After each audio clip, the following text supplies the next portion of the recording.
Well, dementia is the invisible illness affecting memory loss and cognitive functions that 500,000 Australians are currently living with. And it seems the debilitating disease is only getting worse, with the latest study predicting that cases could double in the next 3 decades. But according to experts, we can more than halve the risk with some simple lifestyle tweaks. So what exactly should we be doing now to prevent dementia? And how can we keep ourselves sharper for longer? For more, we welcome a brain researcher, Dr. Helena Popovic, back to the show. Lovely to see you again. You too. Let's start with a quick reminder about why prevention is so important when it comes to this brain disease. Because what we do every day really matters. Brain changes leading to Alzheimer's, which is the most common type of dementia, can start 30 years before we get any symptoms. So you're never too young to start boosting your brain, and equally so, you're never too old to make positive changes and improve brain function either. OK, everyone wants to know about these life-saving tips. Let's get into them. What changes should we be making to our diet first up? Firstly, cook at home from fresh whole ingredients as much as possible. Avoid sugary beverages, especially soft drinks, because every soft drink is a bullet to our brain. It's a massive dose of sugar in a very short amount of time, which actually depletes brain cells of energy, leads to the buildup of toxic materials in the brain, and it impedes communication between brain cells. And remember the acronym BRAINS for some really top brain foods. B stands for berries and broccoli. R, rucola, rocket, dark leafy greens and radish. A, anchovies and avocado, being your healthy monounsaturated fats like olive oil.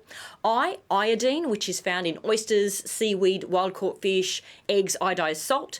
N, nuts with nothing added. Don't buy them salted, roasted, caramelised. Just eat them raw, but if you must, roast them yourself, lightly in the oven. And S, sardines and salmon, wild caught. Tinned is fine, but not in vegetable oil. Spring water is the best. Brains, Wow, OK. yeah. So new studies show that brain training is extremely effective. Is this sort of the crossword type mental exercises that we're talking about? Look, crosswords and Sudoku puzzles are only good for you if you are not good at them. You need to find something that's really challenging, takes you out of your comfort zone. Adventure prevents dementia. Give your brain a reason to stay sharp and it more likely will. So give yourself challenges, stay curious, be a lifelong learner. Learn a foreign language, a musical instrument, and don't worry if you go, well, I'm hopeless at that stuff. Good. That means it's stimulating the growth of new brain cells. If it's easy, it's not doing you much good. But it could be an art, it could be a craft, and really equally important, if not more so important, stay socially active. Good relationships reduce cortisol levels, which can actually kill brain cells.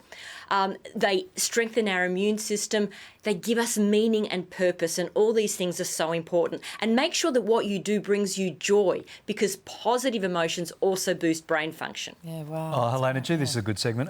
What about when it comes to physical fitness? What about how does movement prevent dementia, and what kind of exercise is best? Movement is absolute medicine. It is more powerful than any drugs on the market. If we could bottle movement and exercise, you know, everybody would be taking it. So 20 to 30 minutes of getting breathless every day would be ideal, but even a 5-minute walk a day will stimulate the production of a chemical in the brain called BDNF, stands for brain-derived neurotrophic factor, which promotes the growth of new brain cells and new connections. And exercise actually increases brain volume. No medication can do that. Equally important is strength training. We've now discovered if we lose muscle mass, we also lose brain mass. Next time you go to your doctor, ask them to test your hand grip strength, or your physio or personal trainer, because the weaker our hand grip strength, the weaker our memory. And even just squeezing a stress ball 10 to 20 times while you're watching the morning show, then go through each finger. All of these things will actually strengthen our muscles, which is really, really critical, because if we don't, from our mid-30s onwards, we lose about 5% of our muscle mass per decade. So we could lose a fifth of our muscles by the age of 70. That erodes brain function. Wow. If you like pumping weights at the gym, go for it. And you're hunting for your buffalo, good thing. And remember, a dance a day can keep dementia away, because it combines physical, mental and social stimulation in one big joyous activity. I love that. Love that. So grab your stress balls when you're watching the morning show. I think that's the big takeaway. Helena, lovely to see you. Some wonderful, very powerful information there. We appreciate your And read time. my book. It's the Bible of Brain Health. It's called Can Adventure Prevent Dementia? A Guide to Outwitting Alzheimer's. Helena, Thank you, thank you. Helena.